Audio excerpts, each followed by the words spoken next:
Mu tak buat lagi esok keting. Bini ramas saja. Aku ni dah lapar. Mu masuk nasi tak, Mak Yah?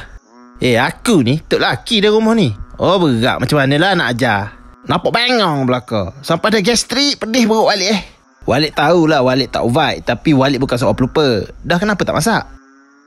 Takkan hari-hari nak makan ikan bakar? Weh, macam ni potong keceti pun boleh bungkus. Bukannya bapak mora punya harta lah. Apa gunanya ada isteri? Baik aku lepak sisa. Lepas tu gak aku pergi makan kedai Mak Sia. Nafkah seorang-seorang aku beri RM50 sama sebulan.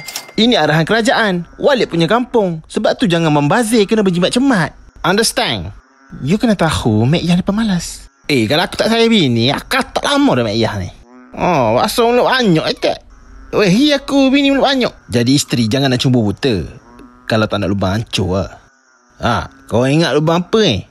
Oi Mak Yah, aku dapat tahu yang kau ni menggatal dengan abang JNT. Hai tergamaknya kamu. Dekat TikTok Shop jangan nak tekan COD. Jangan nak buat sekabut urusan delivery. Kalau boleh sila transfer Jangan guna duit Walid.